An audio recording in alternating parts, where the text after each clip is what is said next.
Hello, hello, hello, hello, hello mga bisiting basaan ako. Nanguha ko, nananom kog saging nga tundan. So sinuo ko. Pero siguro mga polo so kabok akong natanom nga tundan na lubi ganina mga 20. Na nakakaluyan pod nga nakakita pug kog dug gulang nga tundan. Grabe kadako siyang bulig day. Perting dako ah. Perting dako mo naghingal ko. Pagitan ako sa inyo oh. Pating dako ah. Pating bugata. Gipasaan ako ni gikan dito sa ubos oh. Napagani isa ka buka kong balikonon. Di ba?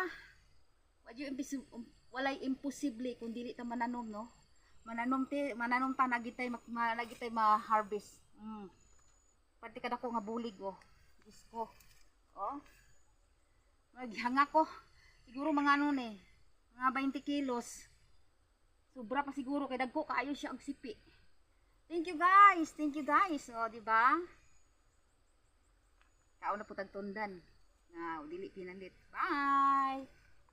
Balikon pa na ako tong isa ka bulig gihapon. Thank you guys. Bye. O parte na kong basa ah.